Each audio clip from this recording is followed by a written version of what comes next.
morning.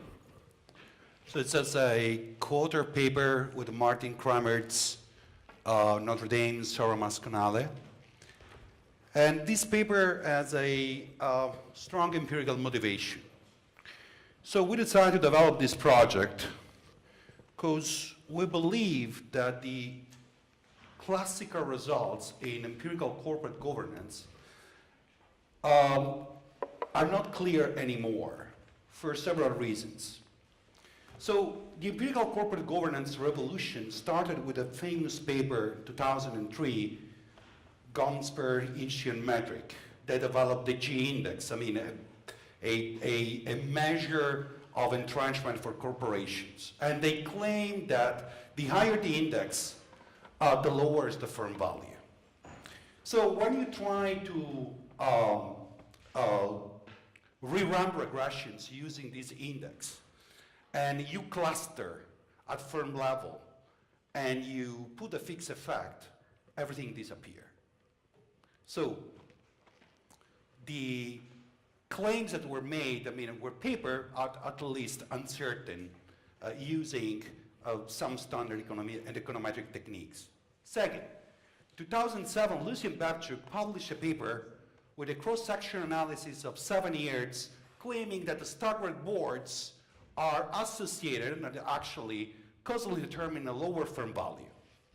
Again, if you look at the time series dimension and you try to identify the relationship, here the results are not insignificant, are exactly the opposite. So, wow. Third, the literature suggesting that jurisdictions like Delaware, who are not, properly managerial friendly, will be good for the firm value. They will increase the firm value. Again, in the time series, this is not true anymore. Although, it's a different time period. So there is a paper that was published in 2010 by Babchuk and Cohen, claiming that there are 6 central provisions that are responsible for the decreasing firm value. And they created an index called the Entrenchment Index. So that when there are these provisions are bad. And the policymakers and the proxy advisors followed, the conceptualization of Lucian with the E index, and essentially, the last 7-8 years suggested the shareholders to vote, institutional investors, to vote against these provisions, because these provisions will reduce the firm value. We are talking about the staggered boards, Pies and Peel, supermajority to amend the charter, to amend the bylaws, to approve a merger, and the golden parages. These are the 6 bad provisions. And the idea is straightforward. When you have these 6 provisions, the board is more insulated against the shareholder pressure, and then this will reduce the monitoring of the shareholders, and it's the reason why the firm value decreases. Why? Because now the room for moral hazard increases. It's a paper cited in finance journal, law review journals. It's always covered by the Harvard blog as an important reference point. So theoretical framework. So with Martin, we try to develop to understand, a better conceptualization of what could be the dynamics of agency problems in corporations. Because the entrenchment index and all the other papers I covered essentially focuses on one problem, moral hazard, right? The separation, ownership, and control, and then,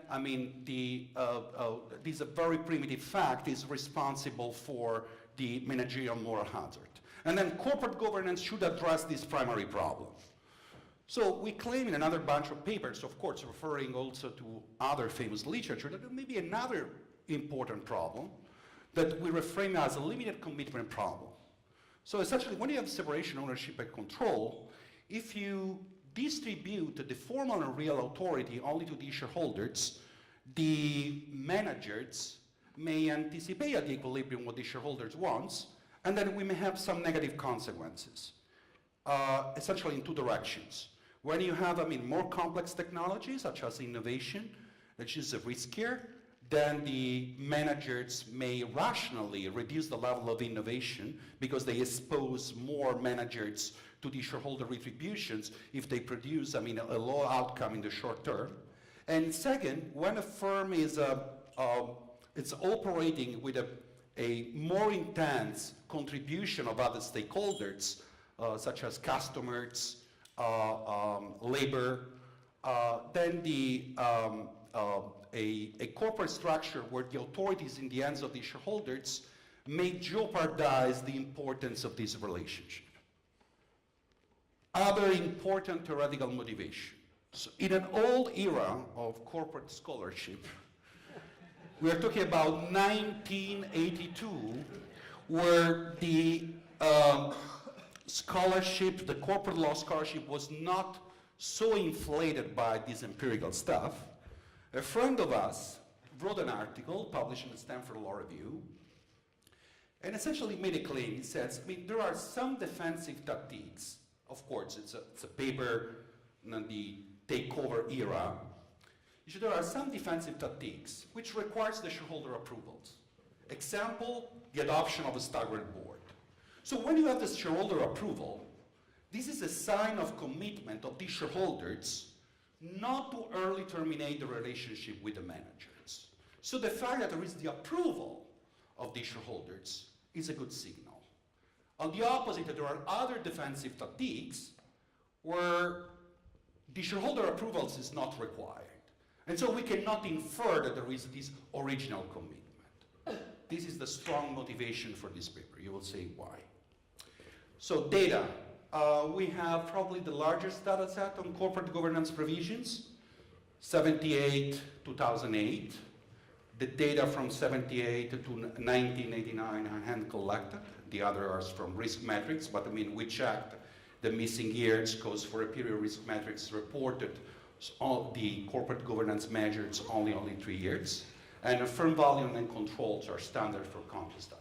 Our measure of firm value is the Q, Thomas Q. So here you can see the variations of these governance provisions, the 6 governance provisions, the one of the E index I reported, okay? So you see the trend of staggered boards exploded in 1984-85, it's Moran, right? And the same from Poison Peel, the effect of Moran. You can see that before Moran, there was a sort of, the classical defensive measure that was used was a supermajority to approve the merger. Then this provision is the brown one. Decline, and with Moran there is this substitution effect with staggered boards and Poison Peel. While, the other, the supermajority when the charters and the bylaws remains almost stationary over the period, and we observe an explosion of golden parachutes, especially in the last 10 years. So here, we look at the cross-sectional effect of these 6 provisions individually. Everything is negative. The E index is negative, so consistent with the literature, and every single provision is negative. Then, when you look at the effect, the simultaneous effect of these provisions, it's negative, but not always significant. So the first number in parentheses is the T-stat uncluster. The second is cluster at firm level. We show the unclustered T-stat because the previous literature, Babchuk and Cohen 2010, didn't cluster. So just to compare the effect. But we replicate essentially their results. So putting the firm fixed effect, the story is more complicated. 3 provisions are positive and statistically significant, and 3 provisions are negative. Okay? When we cluster a firm effect, only few provisions are statistically significant. And especially, staggered boards are positive, supermajority to amend the charter are positive, and supermajority to approve the merger are positive. The others are negative. So Poison Peel, supermajority to amend the bylaws, and golden parachutes are negative, also in time series. So we, following the intuition of Gilson, we decompose the E index in two categories. What do we call the C index, commitment index, and I index, incumbent index. So essentially, the Standard Board supermajority requirements to amend the chart and supermajority requirements to approve the mergers requires both the approval of the boards and the shareholders. The others, instead, can be directly implemented by the board of directors. Just a few remarks in supermajority to amend the bylaws. Okay, here, Delaware law, the bylaws, so the initiation to amend the bylaws can start both from the shareholders and the managers. Once you deliberate, a modification of the bylaws, this can be voted by the shareholders, but also the board can be delegated to vote the amendment. So when you have a supermajority to amend the bylaws for the shareholders, essentially the board can play unilaterally, so can propose an amendment of the bylaws and then can vote the bylaws if it's delegated by the shareholders. So essentially it gives the board a unilateral power, okay? So, and here we develop these hypotheses. So the unilateral provisions may increase the moral hazard or the entrenchment, and these are not good signals of commitment. At the opposite, the bilateral provisions, because require the shareholder approval, these are evidence of the shareholder trust, and they may reduce what we define as the limited commitment problem. And here's the composition. So the C index, which is the commitment index, and everything here is clustered at firm level. Okay, so the T stat are clustered at firm level. So the C index is positive and statistically significant. The I index is negative and statistically significant. Even when we use the same regressions, the two index, we obtain the same results. Just to give you an idea of the magnitude here, the C index coefficient is 0.5, 0.05. The economic significance is around 3% for the addition of a marginal provision, because we divide for the mean on the Q, which is 1.7 essentially. The strong effect is driven by the second part of the panel, the one starting from 94 to 2008, as you can see, because in the first part of the panel is insignificant. Okay? Now, let's try to test the limited commitment problem. Okay? As I said, we identify essentially two channels: innovation and the importance of stakeholders. So for innovation, we proxy innovation with R&D. And here the idea is, if you make investment in R&D, this requires, managerial specific investment. Then we identify two channels of stakeholders' importance. It's labor, a large customer. So we get a large customer is a customer which absorbs at least 10% of the sales of a firm. We'll see that, what is true for a customer that absorbs at least 10% of the sales, for sure is true for a customer who absorbs 20%, 30%. And then labor productivity. Why? We assume, if we have a technology with a higher labor productivity, labor is required to make more specific investment. It's the same for customers. So here, when we interact with the R&D, we see that there is a positive effect with the commitment index. So an increase of one standard deviation of R&D when the commitment index is higher is positive and statistically significant. Meaning that, when you have these provisions and the firm is more engaged in R&D, this is beneficial. While instead for the I index, the unilateral provisions, there is no effect of that. Then we see the interaction with the labor and customers. Here, the C index interacted with labor productivity, is positive and statistically significant, but also the I index. So the index of the bad provisions, meaning that, I mean, this level of entrenchment, by the way, that may aggravate the problem, the manager-shareholder problem, may have some positive externalities on labor. And consistently for large customers, the C index is a positive and statistically significant when it's interacted with a large customer, nothing with the E index. So, I mean, by and large, these interactions support our intuition. So, as a last test, we tried to see if there is an effect on that. Because a model of corporate governance where the formal and real authorities in the hands of the shareholders may increase the risk of expropriation of creditors and then the transfer of wealth from the creditors to the shareholders, the asset substitution problem. Okay?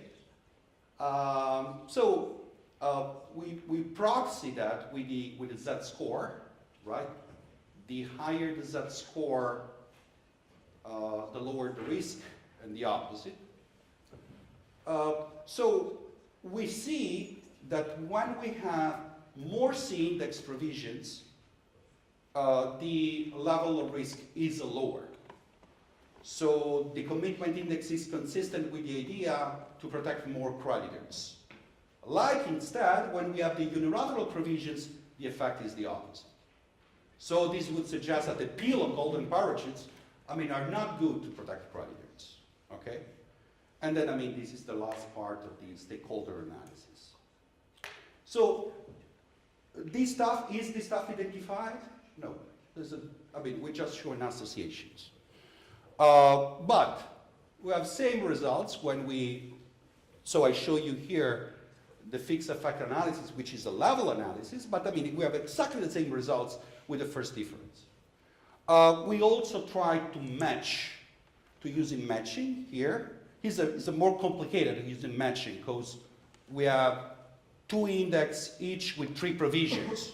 So the matching is not straightforward. So when, for example, I mean, we have plain results for staggered boards. I mean, in another paper, we also try to identify the relationship with the other specifications. So it works with the matching staggered boards. And then we also match on the 2 supermajority provisions of the C index to amend the charter and to approve a merger, conditional or not on having a staggered board, and everything is fine. So, to conclude, so in the last part of the paper, we tried to speculate a bit about what is a corporation, right? So the debate on corporate governance of the last 15 years, I mean, the idea of implementing a shareholder democracy, essentially looks at corporations, wants to look at corporations like markets. So the formal and real authority should be in the hands of the shareholders, right?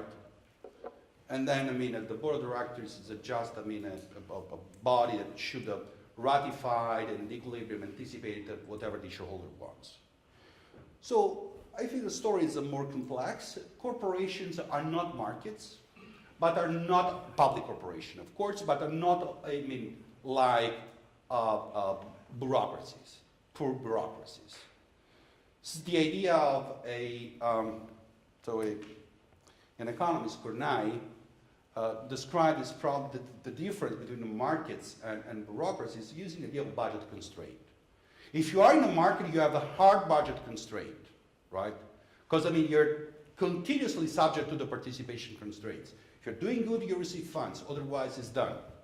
Governments instead operate differently, right? Soft budget constraints. This may increase the problem moral hazard.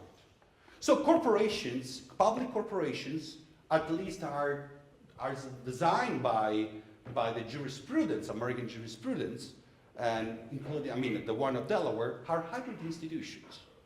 So you have a board with some inherent authority to go against the market, especially in the short term. So the board, can relax the hard budget constraint, and in the short term, it's my last slide. And so in the short term, can go against the market. And why? Maybe because it has some superior information. But of course, in the long term, is responsible to the market. So this idea, I mean, is consistent with what, I mean, for example, Chancellor Strine of Delaware defined the American model of corporate law as a Republican model, right? And essentially, I mean, this paper tries using this analysis on the C index and a high index, I mean, to confirm that from a social welfare point of view, corporations should follow this model. Responsible to the market, but I mean, in the long term, and give the board the power to resist the market pressure in the short term. Thank you. Thank you. Okay, so this is an empirical paper, and the main convention is the question, the research question is, do defensive tactics increase firm value or don't they? And essentially people try to answer this question empirically with the dependent variable being Cohen's Q. And what Simone and his co-authors show is that in the cross-section, defensive tactics reduce value by using the long-term panel with firm fixed effects. Defensive tactics that shareholders approve increase value, and defensive tactics that are adopted unilaterally by the board reduce value. So now I should say that I'm not an econometrician, and so I may ask a couple of econometric questions, but you have a real outsider here. So what I'm going to do is the standard move. The standard move, if you're not an econometrician, is to call for more theory. And the standard move, if you're commenting on a theory paper, is to call for more empirics. So I'm going to call for more theory. But before I do that, I want to say that so far as I can see, the results seem convincingly established. And staying within the genre, which is basically what people are doing these days, it seems to me that they win the argument. Now, econometricians may be better than I at this, but this is my assessment.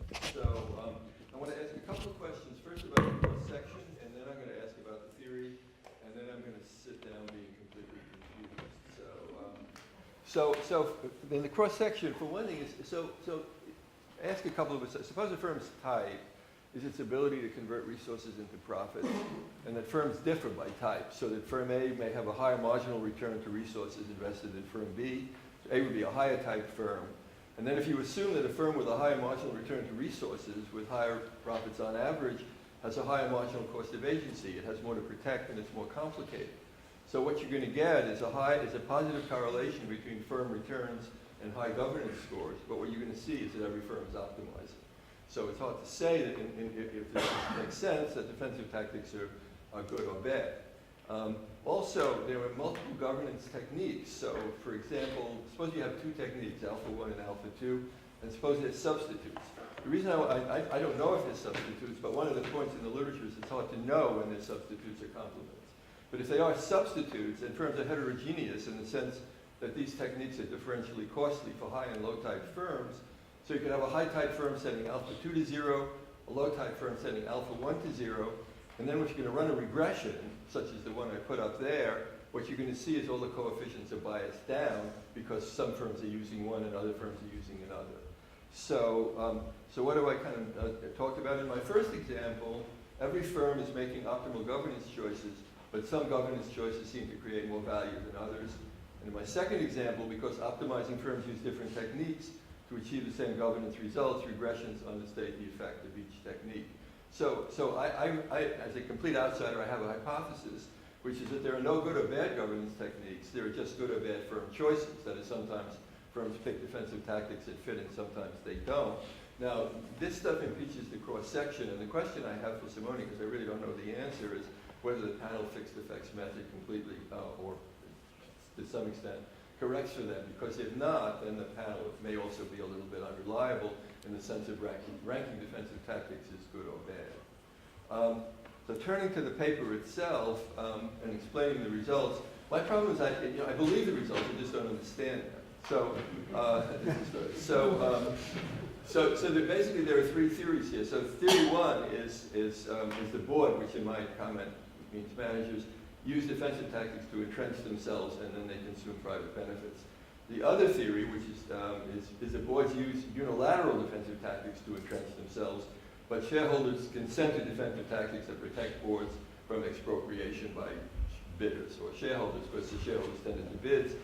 There's a third possibility, which is defensive tactics reflect privately efficient trade-offs between maximizing bid prices, in which case you want strong defensive tactics, while maximizing bid probabilities, in which case you want low defensive tactics. And what the point I want to make just about this, that the third possibility is a sort of equilibrium story. The paper essentially only adjudicates between A and B, so to the extent C is viable, it's still in the field. What is the theory in the paper? Well, the theory in the paper goes something like this. Assume that there are no defensive tactics at all. The stock price is some P. The firm invests in a project which it expects to return R at some time T with probability beta. So the true stock price is some P star, which is P plus the value of the project, which is that second term. And investment is privately costly to the board and managers. So that seems to be the story. Between T1 and T minus 1, the board cannot credibly disclose the second term to the market, which is the project's expected value.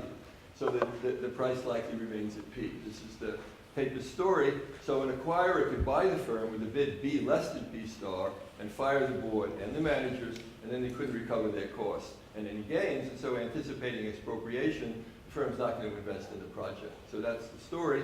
And anticipating the board's response, in equilibrium, the shareholders will vote for the defensive tactics that essentially tie the shareholders' hands. This is kind of a hands-tying story because the board, which will know the truth, will use these defensive tactics to block exploitative bids. And the board will then invest in these long-term projects. So that's the story. And I just want to raise a couple of questions about it. And so question one is that the theory doesn't seem to explain how there are exploitative bids in the first place. Because with a pill, no such bid could succeed. And the point I want to make here is that Gilson's conjecture, which is that defensive tactics that shareholders approve could increase value, was made in 1982 before there were poison pills. The question is how that theory stands up when you have poison pills. The second problem I have is I don't see how you get a demand for the firm on this story. So the shareholders are going to require some premium to tender. Your bidder's expected return is some V to the bidder minus the bid price. So the bidder has to believe that the firm is worth at least its current price plus the expected value of its project.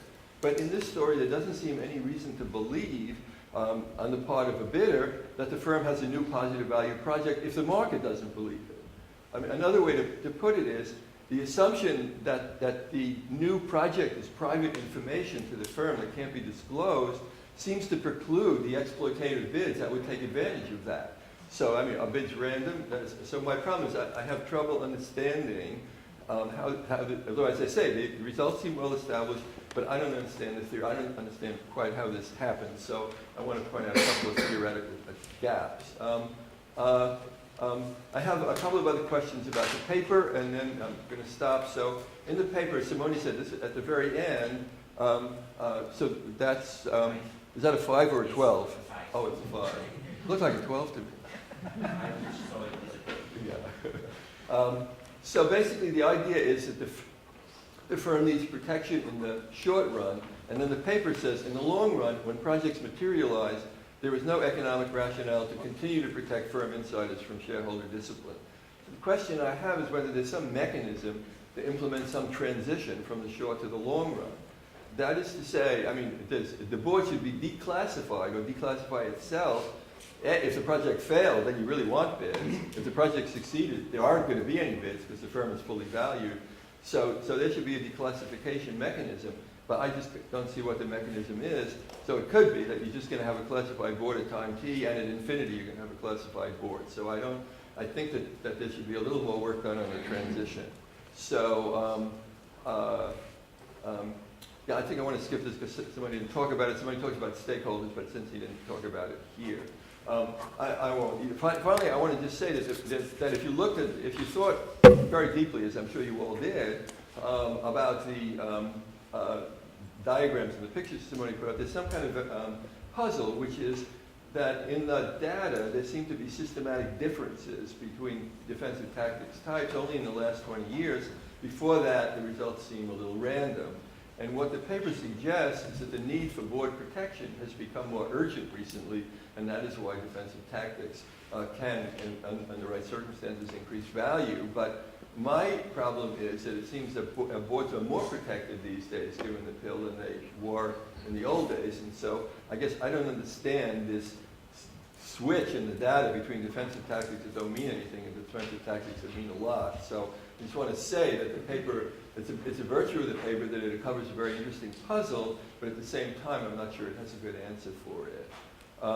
So in the conclusion, what do I want to say? I said this paper really does develop very important and interesting results.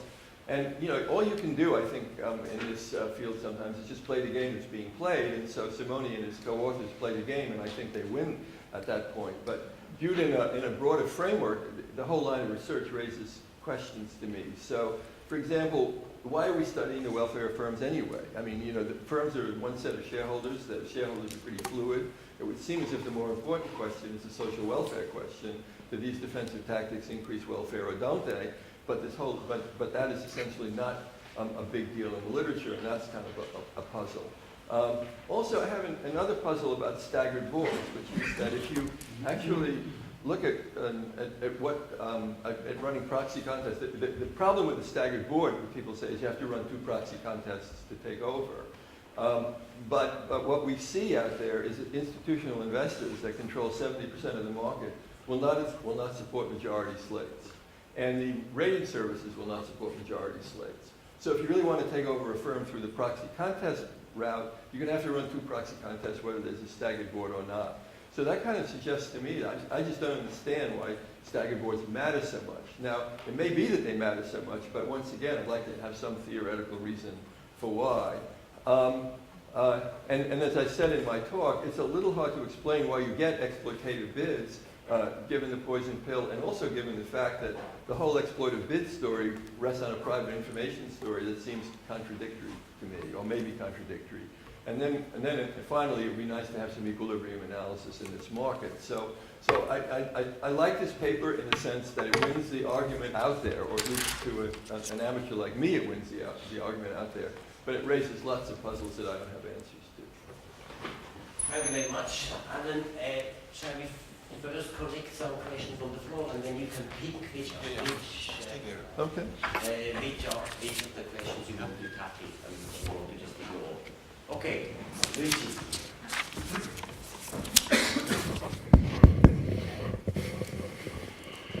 I have to admit that I never understood the initial result by Gomper's matrix initially, so many of the criticisms that I raise here are shared by the entire literature. And my first puzzle is the following. Hostile takeovers basically disappear. So it's as if you are looking at countries that were preparing against an invasion of the Soviet Union, then the Soviet Union collapsed, and then you look at sort of long-term effects of that preparation against the Soviet Union invasion. Now, it's not really the preparation against the Soviet Union must be something else. The countries that prepare more against the Soviet Union invasion were better in some other metrics is correlated that cause the effect. But it cannot, and this is my view, unless I'm wrong, and I'm open to be wrong here, that if there weren't this anti-takeover thing, there would be a lot of takeovers taking place, hostile bid, but I don't see them happening. This is, even in the companies with no defense, they tend not to have hostile takeover the way they were in the 80s. So I think that's the first question. The second is, which is related, is most of the action takes place in the late 1980s, since you're doing basically a first difference approach. With the fixed effect, it's not that different. So you're doing a first different approach. You're comparing firms that were before and after that turning point. And why, first of all, there is a time clustering. Everything happened then. You have very little identification power over time. So the question is, how many real degree of freedom you have? And second, what is what's happening around that makes this difference? Last but not least, you're looking at changes in Q over time. Changes in Q are basically changes in prices, i.e. returns, changes in number of shares, and changes with negative sign, changes in book value. Okay? So one part, we used to believe that markets were efficient. So if you believe that, you have to take a stand there. But if you believe that change in returns are indication of risk, not indication of anything else. So the only thing you have there, change the book value. And change the book value are driven by accounting issues. Especially since 2000, you have all this goodwill created by acquisition. And if you are more or less aggressive in cutting this goodwill, you're going to have dramatic change in the book value and dramatic change in the Q. So I would like to know what is the objection to that line of reasoning. Thanks. Stephen? No, we collect it, otherwise I think the floor gets... And I want to emphasize the third point of Luigi using Q in these studies.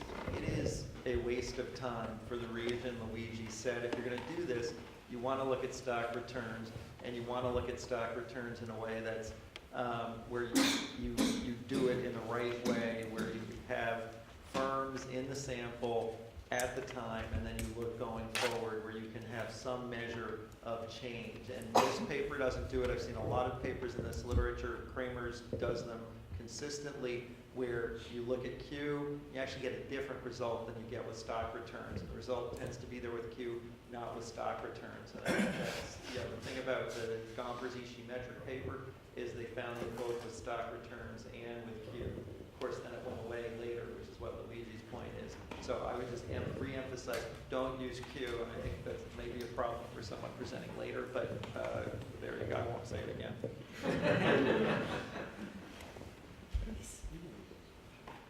Yeah, I'm going to maybe repeat what I said last year at this time. These index elements aren't defenses. Alan refers to them as defenses. As Simone refers to them as defenses. I'd really like to know, just to take one example, a charter amendment. How is that a defense? What's in the charter? Nothing. So you can imagine putting something in there that doesn't exist, and then the amendment would matter, but there's nothing there. So I don't see how that's a defense. If a poison pill can be adopted at every time, then how can your empirical results tell us anything? Because every firm has a pill in effect. And I could go on. So I think actually, I like the way Alan put it. You've won the game. I don't know whether you have or not, but is the game worth playing might be a way of characterizing what Alan said. I think the game has a horrible negative externality, and I'm not blaming you, Simone, at all for this, because it implies that a set of measures, the Gomper's ECGI metric, simply grabbed from IRRC, which was a group of high school students coding data in the 1980s for a public interest group that never intended the data set to be used this way, that are nonsensical. Bebchuk then mines that to figure out which ones matter for whatever reason, and his was originally a critique of an index. Now his has become an index. So the whole thing, I think, has implied, particularly to people outside the US and to economists, that these things are defenses when they're not. A gold parachute, not a defense. It's an encouragement for a takeover. I mean, these golden parachutes aren't, a high percentage of firm value. So if you could just maybe go through your measures and say, particularly the C index you've created, what are the scenarios by which they matter? That would be interesting. One more, and then you have to be Simone a bit for John. I'm Gengo of Tokyo. I can reply by me. Okay, thank you so much for a great presentation. I really enjoyed it. So my question is, I think it's in the same line with the comment by Alan. I wonder what is your explanation for the reason that the CN index has a positive effect to the Q and the I index has a negative effect? Because so it means that asking shareholders' approval has some kind of effect. And I wonder what is your explanation? Do you mean that the shareholders can distinguish the situation where having staggered board is necessary, or it's just a kind of a moral hazard of the directors? Or is it just that asking shareholders something is regarded as a good thing to do? So what is your explanation for just saying that the C index is some kind of commitment from shareholders and has a positive effect. I'm sorry, I'm not sure if I made myself clear, but. Okay. Good.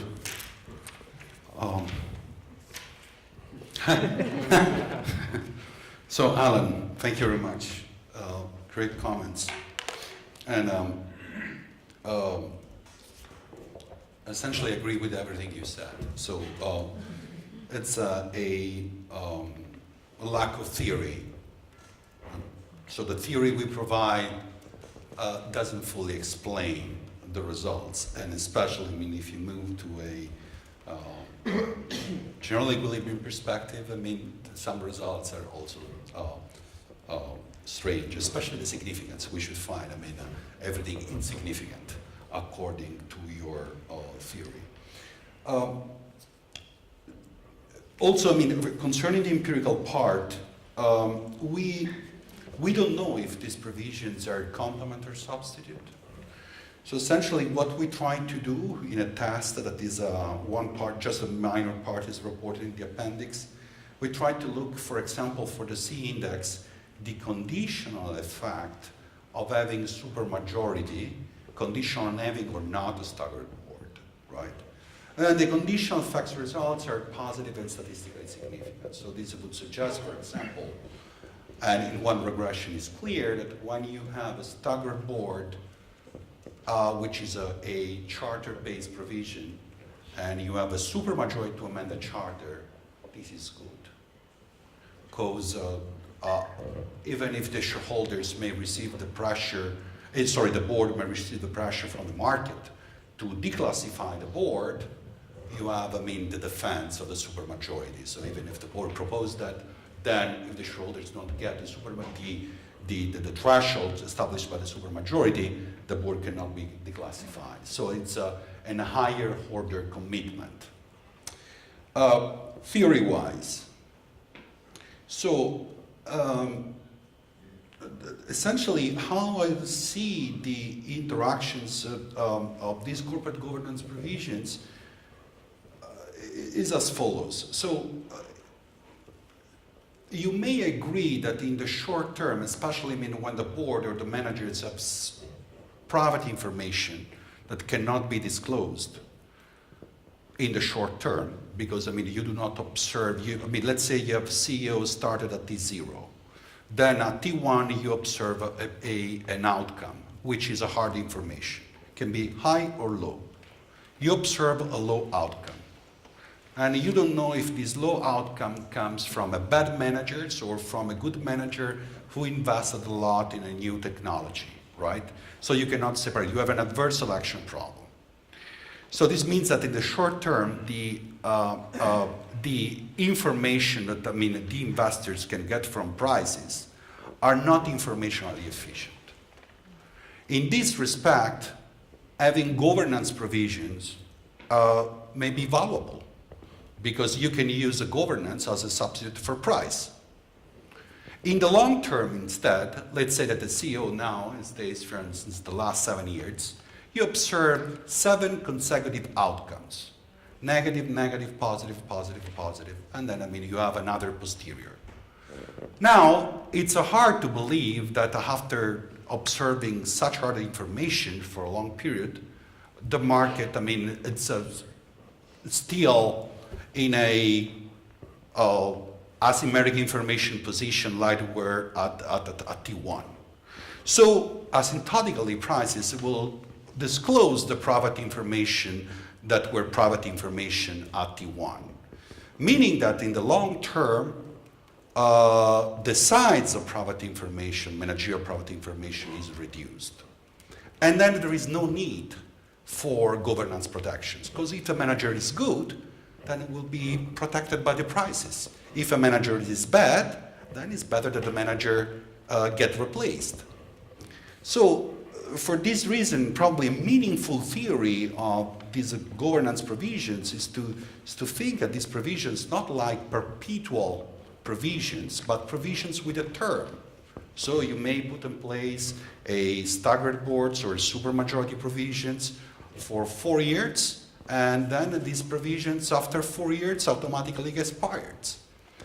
A way probably to test empirically this hypothesis is to try to look at the variance of these provisions over time, but we didn't do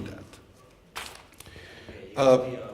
Yes, yeah. So the first question, yes, the hostile takeover market that disappeared now, does not exist. I essentially agree with that. So essentially what we have in mind as a paradigm is the shareholder activism paradigm, essentially the hedge fund paradigm. And the ultimate threat of an activist hedge fund is a takeover that at the equilibrium is essentially never exercised, but is the residual option to make the threat credible. So a provision like a staggered board is a deterrence for the hedge fund activism. This is the model we have in mind. I mean, the contemporaneous model, where the takeover is just is the last threat. The Q. So there are two comments here on the Q. Sorry? Just answer this, the Q one. Yes. So essentially, I mean, this paper is trying to address a paper which used the Q, which is the Babchuk and Co. in 2010, is the why, I mean, we use that. We got the same results with the event study. So by constructing a portfolio where the long position, it's the C firms with a high C index, and the short position it's represented by firms with an I score of I index. And it's true with the 4-factor Fama and Jensen model, okay? And this is true for staggered boards, supermajority to amend the charter, supermajority to amend the bylaws. So we did also the portfolio analysis, and I agree that, I mean, although it's more noisy, but I mean, it's probably a meaningful thing to do. No, just the last observation. So, say, what is the importance of the supermajority to amend the charter? So all the staggered boards provisions, at least in the S&P 1500, for around 90% are charter-based. And when you have the supermajority to amend the charter, essentially you make much more difficult to remove a staggered board. And this is why, I mean, the supermajority we think is important. So try to address this question. Thank you. Thank you, Simone. Okay, let's move on to the next question.